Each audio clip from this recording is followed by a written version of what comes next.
जैसा कि आपने देखा कि वक्फ बोर्ड का बिल बीजेपी ने लाया है, समझ में नहीं आता है वो बीजेपी मुसलमानों की हमदर्द सिर्फ दिखावा के लिए बनती है। उसके ट्रैप में नीतीश भी आ जाते हैं, नायडू भी आ जाते हैं, चिराग जी भी आ जाते हैं, मांझी जी भी आ जाते हैं।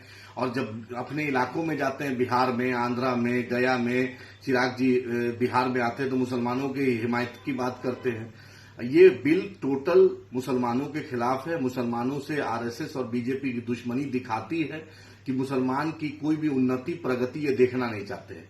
वक्फ बोर्ड एक कॉन्स्टिट्यूशनल स्टेटस है, आजादी के बाद से चल रहा था। हमारे बाप दादा ने, हमारे पूर्वजों ने ये जमीन दान की थी। एक सबका एक मकसद होता है, कोई ईदगाह के लिए, कोई मस्जिद के लिए, कोई मदरसा के लिए, कोई अनाथालय के लिए देता है ताकि उनका उत्थान हो। वक्फ में आप ट्रांसपेरेंसी लाते। अकबर ओवैसी साहब ने एसआईटी की मांग की थी कि इंक्रोचमेंट हटाइए। बैरिस्टर असदुद्दीन ओवैसी साहब ने बार बार कहा कि आप इंक्रोचमेंट हटाइए, उसकी आय, उसकी संपत्ति जो है उसकी हिफाजत कीजिए, उसकी आय बढ़ाइए, लेकिन इस पर कोई ध्यान नहीं है। आप 5-10 एग्जाम्पल सिर्फ रखते हैं जहां पर इतनी ज्यादा प्रॉपर्टी है। 5-10 एग्जाम्पल से क्या होने वाला है?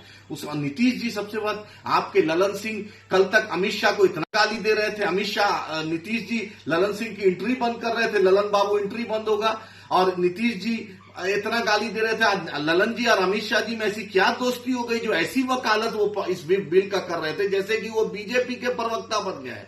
जिस तरीके से आरसीपी सिंह ने नीतीश कुमार के मंत्री होने के तरह होने पर जिस तरीके से बीजेपी के प्रवक्ता बन गए थे, उसी तरह ललन बाबू चल रहे हैं। ललन जी, आपसे ये उम्मीद नहीं थी।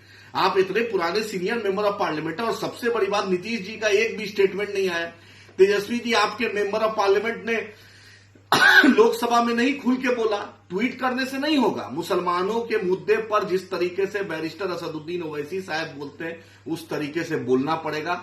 हम वक्फ बोर्ड की लड़ाई लड़ेंगे, और नीतीश कुमार जी के जितने जो हैं, जो जुड़े हुए एमएलए, जो x MP, ex MLA, ex minister जो मुसलमानों के इलाके में जाते हैं टोपी पहन के, गमछा पहन के, उससे मैं पूछना चाहता हूं, आप किस मुंह से जाइएगा? जो बीजेपी इतना विरोध आरएसएस वक्फ की संपत्ति को हड़पना चाहती है,